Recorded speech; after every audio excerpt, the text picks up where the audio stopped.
রমজান উপলক্ষে আমার ড্রয়িং রুমটা একটু সাজানোর চেষ্টা করেছি। যেহেতু সারাদিন রোজা রাখার পর এখানেই বসে ইফতার করব, তাই ভাবলাম কেন না ড্রয়িং রুমটা একটু সাজিয়ে ফেলি।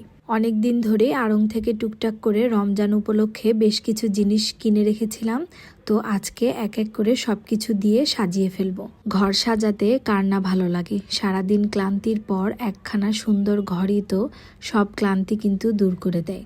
আমার ডাইনিং টেবিলে আমি নতুন একটা রানারের সেট বিছিয়ে নিয়েছি।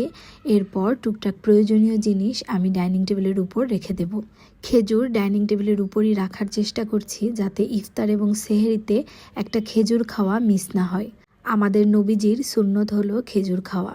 আমাদের নবী কিন্তু ইফতার ভাঙার সাথে সাথেই পানি মুখে দিতেন না, তিনি মুখে দিতেন খেজুর। আর সেহরিতেও কিন্তু তিনি একটি হলেও খেজুর খেতেন।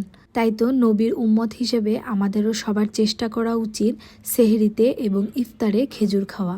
ইফতারে শরবত মুখে না দিয়ে সবার আগে খেজুর খাওয়াই কিন্তু সুন্নত।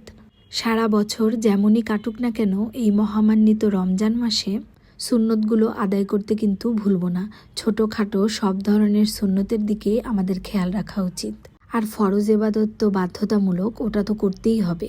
ক্যান্ডেল, ঘর সাজাতে কিন্তু ক্যান্ডেলের কোনো তুলনা নেই। তাই কয়েকটা ক্যান্ডেল আমি হোল্ডার সহ ড্রয়িং রুমে ব্যবহার করেছি, এতে করে দেখতে খুবই সুন্দর লাগবে। ক্যান্ডেল থেকে যেহেতু একটা সফট গোল্ডেন কালারের আলো আসে, তাই চারদিকে তাকালে একটা নুরানি ফিল আসবে। তো আমার ড্রয়িং রুম সাজানোটা কেমন হয়েছে কমেন্ট করে কিন্তু জানাতে ভুলবেন না। রমজান মাসে আসলে সবারই উচিত সাধ্যের মধ্যে নিজের ঘরটাকে সুন্দর করে গুছিয়ে রাখা, যাতে বাচ্চারাও বুঝে এই মাসটা আমাদের জন্য কতটা গুরুত্বপূর্ণ। তো এই তো আপুরা, এই হচ্ছে আমার পুরো ড্রয়িং রুমটার ফাইনাল লুক। এই পুরো রমজান মাস জুড়ে মহান আল্লাহর কাছে বেশি বেশি মাফ চাইতে কিন্তু আমরা ভুলব না। সবাই ভালো থাকবেন, সুস্থ থাকবেন। আল্লাহ হাফেজ।